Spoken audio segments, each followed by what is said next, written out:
What happened at the residential schools was genocide, full stop. That is why the proposed settlement also includes $50 million investment to create an Indigenous-led, not-for-profit foundation.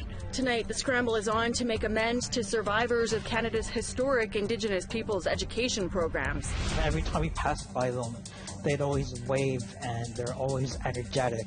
The killing of 4 Muslim family members in London, Ontario this week affects everyone. There's also different types of bees, like there's different types of workers, and then there's obviously the queen. And this young lady is on a beeline to a competition in Russia.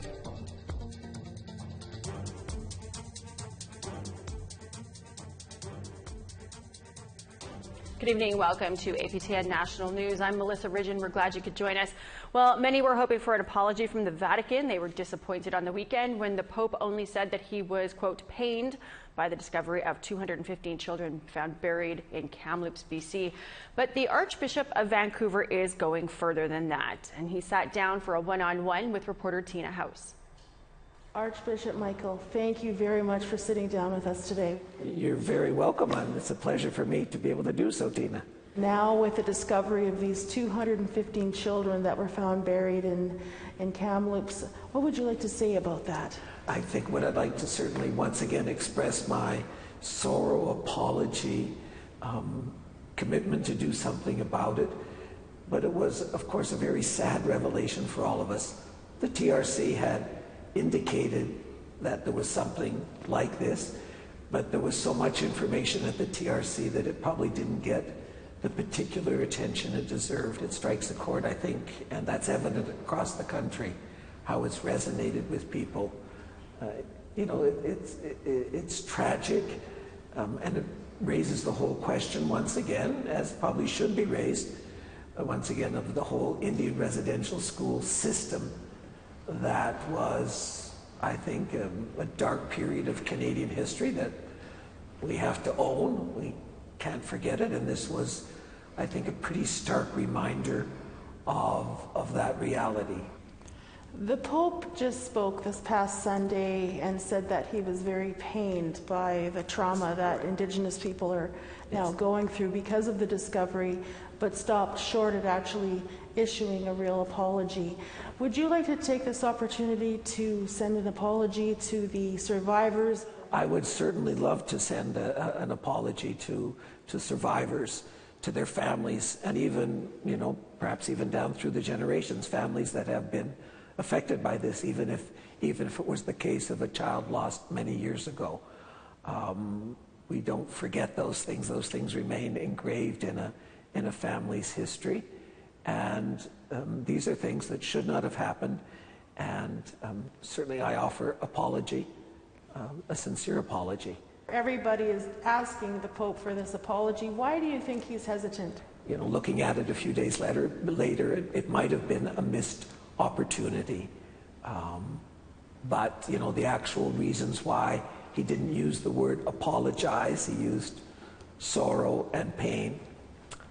Tina, I really don't know that, you know. This past week, we've been covering non-stop stories from survivors, from leadership, from people that are deeply affected by the horrific abuses done to these innocent children. Yes. How can we move on from this? How can the church make it right? You know, to admit to admit guilt where it's due for the things that were done wrong, that are indefensible. The National Indian Residential School Crisis Line is available for survivors and others who might need support at this time. That number is 1-866-925-4419. Well, today in Ottawa, the government announced a settlement for day scholars. Those are the students who went to residential schools during the day but slept at home at night. But an opposition MP is calling for more, for Canada to admit to genocide. Jamie Pashka-Gumscum explains. In a Zoom interview this morning, NDP MP Leah Gazan announced she will be asking the federal government to condemn the former residential school system by officially calling it an act of genocide. What happened at the residential schools was genocide, full stop, and clearly falls under Article 2 of the UN Convention on genocide. It's time that this government acknowledges the truth that Canada and churches perpetrated genocide on Indigenous peoples, specifically children. If we are going to move forward, this truth needs to be told. Then, Minister of Crown Indigenous Relations, Carolyn Bennett, announced that the government has settled with residential school survivors who were day scholars. Each survivor or their family will receive a common experience payment of $10,000. We know that the impacts of residential schools have left scars, not only on survivors, but also their descendants. That is why the proposed settlement also includes $50 million investment to create an Indigenous-led, not-for-profit foundation. The Day Scholar Revitalization Society will provide funding to survivors and descendants to support healing, wellness, education, language, culture, heritage, and commemoration. In regards to tomorrow's motion calling the residential school system genocide, Bennett acknowledged the Truth and Reconciliation Commission used the word to describe the residential school system, but the feds will be looking at the wording of the motion. The Prime Minister did last week acknowledge many of the policies of the government from the National Inquiry on Missing and Murdered Indigenous Peoples, Indigenous women and girls amounted to genocide. So we will look carefully at the motion. The new Day Scholars Agreement is signed and awaiting court approval. Day Scholar claimants have until August 21st to review the settlement and provide comments to the court. Jamie Pashigam-Scum, APTN National News, Ottawa. We want to hear what you think about that day school settlement and its timing. Here's how you can continue the conversation. Send your emails to news@aptn.ca. You can leave a comment on aptnnews.ca. You can also find us on Facebook, Twitter, Instagram, YouTube, and now TikTok. Follow APTN News to join the conversation and see our latest stories. That Day Scholar announcement comes as some relief to survivor Joanne Gottfredson. She was sent to the Kamloops residential school during the day and was abused. She's fought to be recognized as a residential school survivor since 2012. Joanne joins me from Kamloops, BC. Joanne, thank you so much for joining us. So what does this settlement mean to you as a day scholar?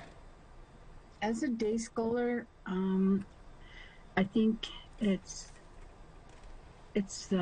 fine. When I was at the table, I expected and I lobbied for it to be 10 plus 3, the same as the previous settlement.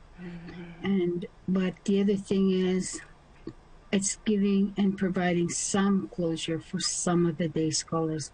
Unfortunately, it doesn't meet the needs of those that have passed during this whole process. Yeah, absolutely. Of course, your sister Violet Gottfredson is one of the main complainants, and she's also passed. What did she tell you before she went on? Well, the last day I spent with my sister, I was holding her and she fell asleep, and I slipped into a chair where I was praying, and I was really thinking, and she says, "Joe?" And I said, "Yes." I thought she was in pain or something. She says, "Don't look so serious." She says, "I want you to continue to fight for our people." When we filed the statement of claim, we purposely left out the churches because we wanted Canada to be accountable. But now the echo to our nations is that the churches also have to be accountable. And there's going to be no apology that's going to pacify or satisfy the broken hearts and the broken spirits that our people have endured. Yeah. You know, up until last year, you were the co-lead negotiator. What was it like dealing with government lawyers and Minister Carolyn Bennett through this? Well, you know, Chief Gary Feshek and I took the opportunity to meet with her prior before she was elected to educate her on what a day scholar is, what the damages that they had to live with. Through the negotiation process, we requested a special representative that had the authority to negotiate with us. We negotiated endlessly. You know, they couldn't separate the 3 classifications. the descendants, the survivors, and the band class, because we were certified under that process. And then we started to negotiate, okay, let's separate, let's deal with the survivors because they are passing away. When I did the research in my community, we had 138 day scholars. Today, we're lucky to have 50. And, a lot of them passed away. I mean, just 2-3 weeks ago, another one of our day scholars passed away. He'll never see justice, right? Yeah. So, there's no amount of money that's ever going to heal the wounds, but it's something that, some of the people that live in poverty, that can have the opportunity to learn our language and our culture, at least that's there for them. Yeah. Well, thank you, Joanne, and I hope your sister is looking down and thankful for the efforts that you put into this. Oh, I'm sure she is. She was such a beautiful woman, strong. Well, Canada will have a new stat holiday this year in light of the children's graves discovered at BC's residential school in Kamloops.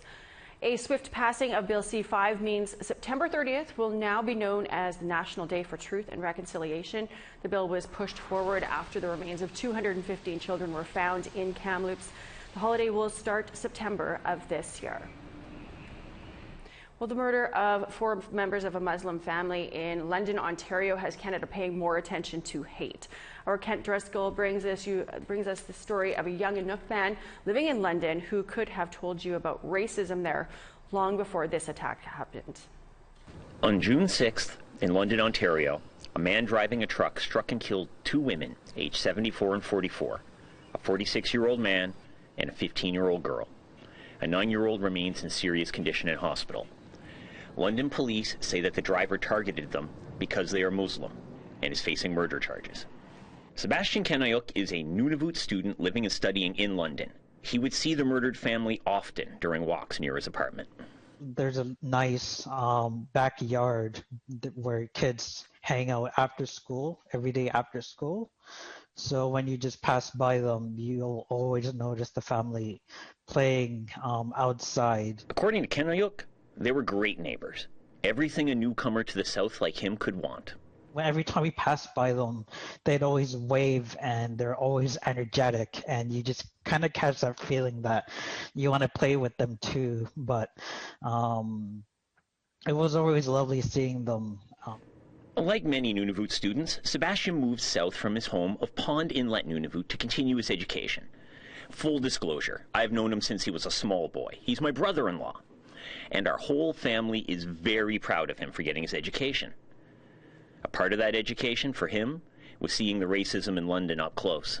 It started before he even got off the plane.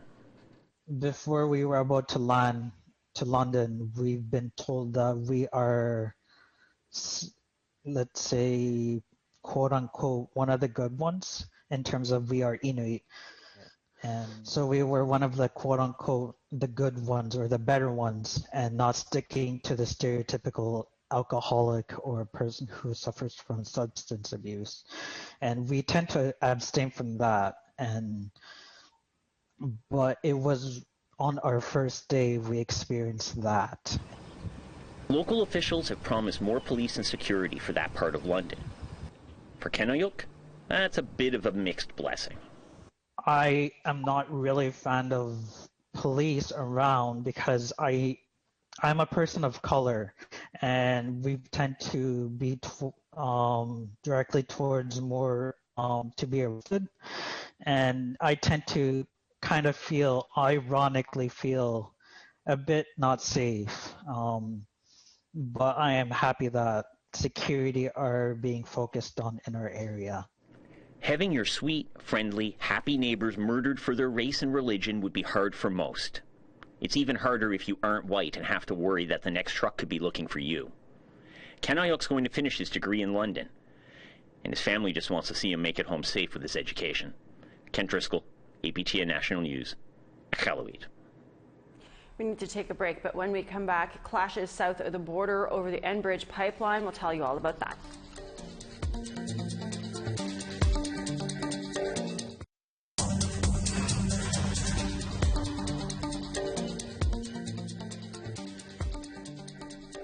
Welcome back. Water protectors and police clashed this week in Minnesota over the Line 3 tar sands pipeline construction at the Mississippi River crossing. Since Monday, thousands have come together to protest and stop the construction, and more than 200 people were arrested yesterday after blocking a pump station and setting up camp. Enbridge, the company behind the pipeline, says crews were back on site on Wednesday and to date say protests have had little impact on the construction schedule. But activist Winona Leduc says that's not the case.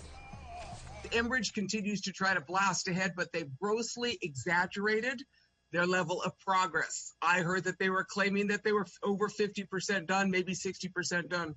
As someone who lives right next to the Enbridge line, I will tell you that they are nowhere near that done. Leaders of 3 First Nations who are partners in a controversial logging operation on Vancouver Island want to now defer logging of old-growth trees for 2 years. Meanwhile, protests and arrests in the Fairy Creek area are still ongoing. APTN's Lee Wilson explains. Pacheedaht, Dididat, and Hoyat leaders say they signed a declaration to take back power over their traditional territories this past weekend. As part of that declaration, the 3 nations gave the province notice that they wanted to defer old-growth logging for 2 years in the area of Fairy Creek and Central Walbran. They have also asked activists who have set up blockades and are protesting the area to allow workers from Teal Jones to continue their work in other permitted regions that are not old-growth. Teal Jones said they plan to harvest 20 hectares. Protests and blockades to protect old-growth trees have been active since August of last year. Earlier this week, BC Premier John Horgan put out a statement. They will honor the declaration and address it quickly. We further recognize the 3 nations will continue to exercise their constitutionally protected Indigenous interests over the protected areas. We understand their request must be addressed expeditiously, and we will ensure a prompt response. In April, Teal Jones received a BC Supreme Court injunction to operate in the Fairy Creek area. In an emailed statement, they told APTN they would abide by the declaration. We will abide by the declaration issued today and look forward to engaging with Pacheedaht, Dididat, and Hoyat First Nations as they develop integrated resource forest stewardship plans. Pacheedaht Elder William Jones, a leader of the group behind the protest to protect old growth, says they plan to address the situation after reviewing the information. A recent statement from the RCMP said 194 arrests have been made in the continued blockades in camps near Port Renfrew. Lee Wilson, APTN National News, Kitimat. And this afternoon, BC Premier John Horgan signed off on that deferring of the old-growth logging for at least 2 years, saying that he's honoring the wishes of First Nations in the Fairy Creek region. Well, it's time for us to take another break. We've got lots of news still ahead, including an Anishinaabe beekeeper who's heading to Russia. We'll tell you why after the break.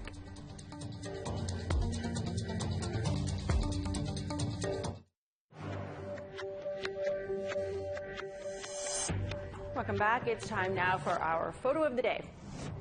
Our viewer Mary shared this view from her balcony. Beautiful view of the sunset over the city of Toronto. Gorgeous colors there. Keep those pictures coming. You can email them to share@aptn.ca and then tune in to see if your photo is our next photo of the day. Let's take a look at tomorrow's weather forecast. To the east coast, we've got cloud and 11 for St. John's, sunshine and 18 for Halifax. La Grande River, sunny and 13 degrees. Kuujjuaq, 8 and sunshine. Lots of sun in southern Quebec, 18 for Chibougamau, 24 in Montreal. 27 in Peterborough, 26 with some showers in Sault Ste. Marie. 21 in rain for Thunder Bay and Sioux Lookout, 16 in rain for Big Trout Lake. 19 in sunshine for Thompson, Pucketchewagan, 18 in sunny. Mix of sun and cloud and 23 for Brandon. Mix of sun and cloud and 22 for Barons River. Saskatoon, showers and 23 degrees, same with Swift Current. Buffalo Narrows, 17, showers expected, 17 and mostly sunny for Uranium City. Mostly sunny and 20 degrees for Grand Prairie. Fort Chip, rain and 16 degrees expected. 15 in showers for Edmonton, Medicine Hat, 19 and cloudy. Sunshine for Victoria, 19 degrees, 19 in Kamloops, but some showers expected there. East Lake, cloud and 14. Fort Nelson, chance of rain, 16 degrees. 24 in cloud for Dawson City, 22 in sunshine for Old Crow. Norman Wells, sunshine, 26 degrees. Yellowknife, cloud and 20. Inuvik, sunshine and 24. Sax Harbor, mostly cloudy, 8 degrees expected there. 3 for Baker Lake and sunshine. New Yacht, mix of sun and cloud and 4. Igloolik, 1 and mostly cloudy. Pangertung, sunshine and 3. Same with Clyde River.